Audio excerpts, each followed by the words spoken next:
Graça e paz, irmãos. É bom a gente poder separar esse tempo para a gente refletir mais uma vez na palavra de Deus.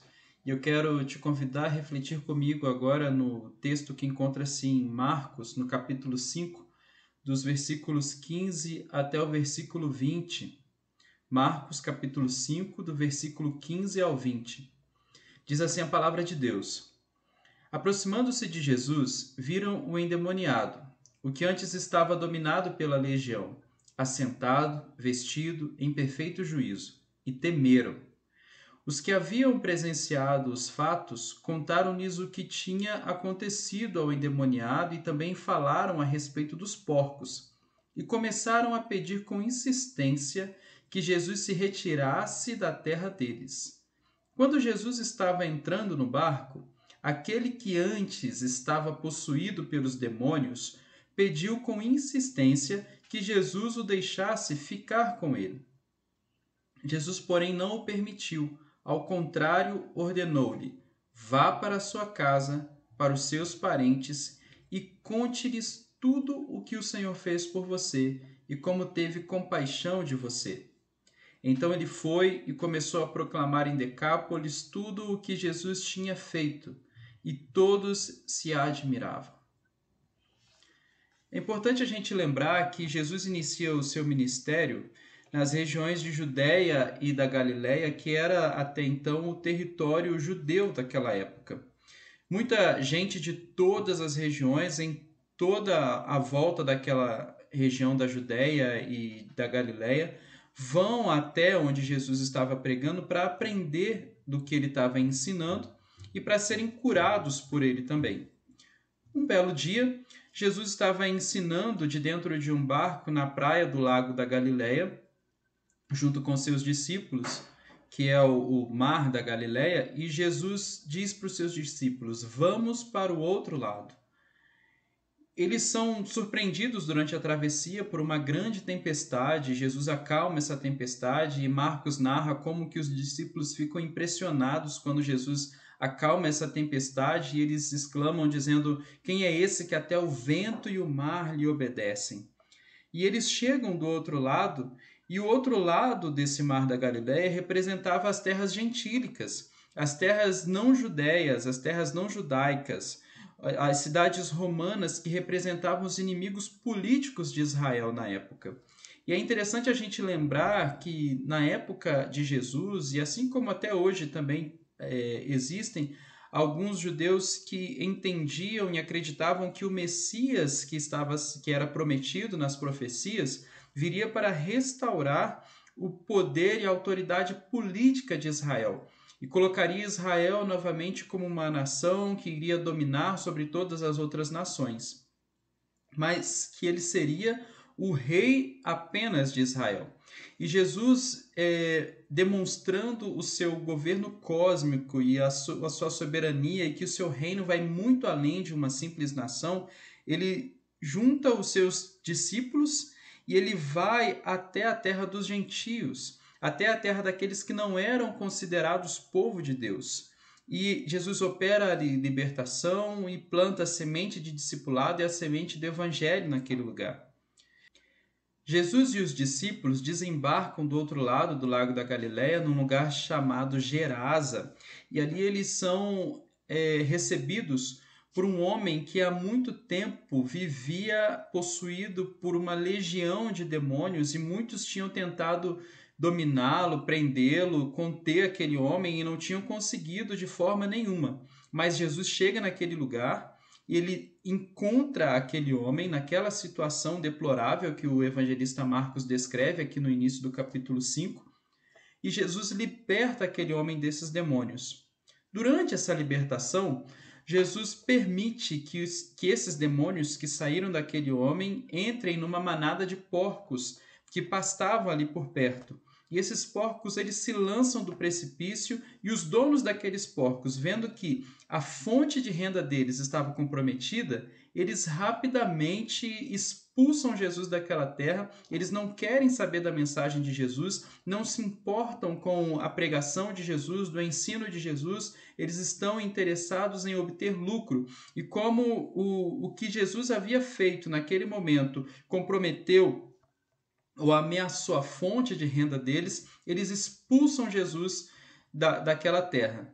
E aí que inicia-se o texto onde nós lemos, e eu quero meditar a respeito de 3 aspectos que nós podemos entender e aprender com esse texto. E o primeiro deles é que Jesus ele sai da terra judaica, ele sai do meio do povo que era considerado o povo de Deus, e ele vai até o encontro desse homem, desse gentio, desse que não era considerado povo de Deus. E esse texto ele revela a graça de Deus vindo em direção do perdido. Toda manifestação de Deus a nós só é possível pela iniciativa de Deus em se deixar conhecer por nós. É Ele quem toma a iniciativa. É Ele quem toma a iniciativa de se revelar a nós. Todo e qualquer conhecimento, meus irmãos, que nós podemos ter de Deus não é alcançável se por Ele mesmo não for permitido. Existe um abismo tão grande entre nós e Deus que nós jamais poderíamos transpor. Nós jamais, por mais que nós nos esforcemos, por mais que a gente busque, por mais que você ore, por mais que você clame, por mais que você faça sacrifícios, nada seria suficiente para nos aproximar de Deus se Ele mesmo não tivesse tomado a iniciativa e se Ele mesmo não permitisse isso. E isso é graça de Deus. É graça. Não existe mérito. Não é porque nós merecemos, não é porque nós somos melhores do que alguém, não é porque nós fazemos ou deixamos de fazer algo. É graça de Deus. O fato de Deus ter se revelado a nós, na história e na nossa vida, é graça de Deus. É pela graça de Deus que nós somos criados à imagem e semelhança de Deus. É pela graça de Deus que nós entendemos que o pecado nos separa de Deus e é por essa graça também que nós nos arrependemos dos nossos pecados. É pela graça de Deus que nós temos fé, é a graça que nos justifica, é a graça que nos santifica, é pela graça que nós somos aproximados de Deus. E a vida cristã é um caminho de salvação que envolve todo o tempo a graça de Deus e a responsabilidade humana.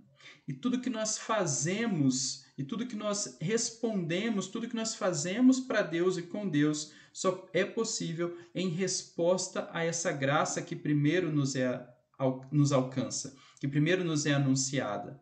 Porque Deus tomou a iniciativa de vir até nós, assim como Jesus tomou a iniciativa de ir até aquele lugar. E o segundo aspecto que nós precisamos refletir, que nós podemos refletir nesse texto, é que nós precisamos nos lembrar de que a ordem de Jesus não foi para apenas fazermos convertidos, mas discípulos que imitem o caráter de seu mestre. Jesus leva os seus discípulos judeus até os gentios, planta ali a semente do evangelho e mais tarde manda que os seus discípulos façam o mesmo. João Wesley entendia que Deus havia levantado o movimento metodista para reformar a nação, particularmente a igreja, e espalhar a santidade bíblica por toda a terra. Esse texto que nós lemos é bem antes do momento da grande comissão, mas Jesus aqui ele já dá sinais daquilo que seria a proclamação do evangelho por toda a terra. Ele manda que este homem volte para a sua parentela, volte para os seus familiares, volte para a sua terra e por lá anuncie esse evangelho que alcançou a vida dele. E mais tarde, Jesus vai dizer aos seus discípulos, e Marcos também registra lá no capítulo 16, Jesus diz assim: vão por todo o mundo e preguem o evangelho a toda a criatura. Isso nos leva ao terceiro ponto que nós podemos refletir e inferir desse texto, é que nós precisamos refletir a seguinte coisa: estamos dispostos a seguir e aceitar a salvação que nos tira do mundo, mas temos a mesma disposição para obedecer ao seu mandamento e sermos um sinal vivo do reino de Deus na terra? Esse homem que foi liberto desses demônios, ele pede a Jesus que permita que ele siga Jesus, que ele acompanhe Jesus por onde ele for.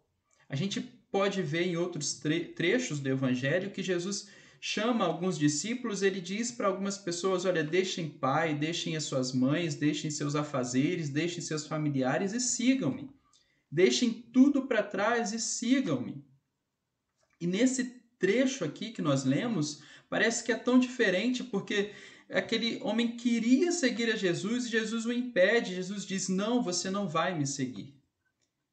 Jesus manda que ele volte para os seus parentes, volte para a sua família, volte para a sua terra, para os seus conhecidos, e anuncie a eles tudo o que Deus tinha feito por ele e como Deus teve compaixão dele. Todos querem a salvação ou a glorificação no final da vida. Nós entendemos isso, que Jesus veio para nos salvar, e nós repetimos isso muitas vezes, mas e antes disso? E antes dessa glorificação, antes da volta do Senhor Jesus, até que essa obra se consuma, o que nos resta a fazer? Antes disso acontecer, nós temos um compromisso e uma missão. A obra de Jesus agora ocorre essencialmente por meio do seu Espírito, que distribui todos os dons de seu reino, enchendo a igreja e dando poder a uma comunidade de seguidores de Jesus, por meio de quem ele leva a sua mensagem de salvação ao mundo.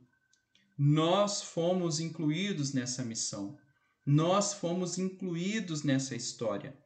Fomos chamados para viver e anunciar que Jesus Cristo reina sobre toda a humanidade, sobre toda a história, sobre toda a criação, sobre todas as nações. A graça do Senhor nos alcançou.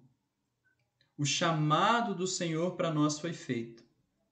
E hoje nós temos um compromisso. Nós fomos alcançados pela graça de Deus, que enviou seu Filho para nos reconciliar com o Pai. Se a sua resposta a essa graça é sim, então seja um sinal do reino de Deus na sua família, no seu trabalho, na sua vizinhança, com todos aqueles que convivem com você. Enfim, onde quer que você esteja, a ordem de Jesus para mim e para você é: anuncie tudo o que o Senhor fez por você e como teve compaixão de você. Que Deus abençoe a sua vida e que você seja realmente um sinal do reino de Deus na terra, do Evangelho de Deus que nos é anunciado, desse amor que é revelado em Jesus Cristo. Amém.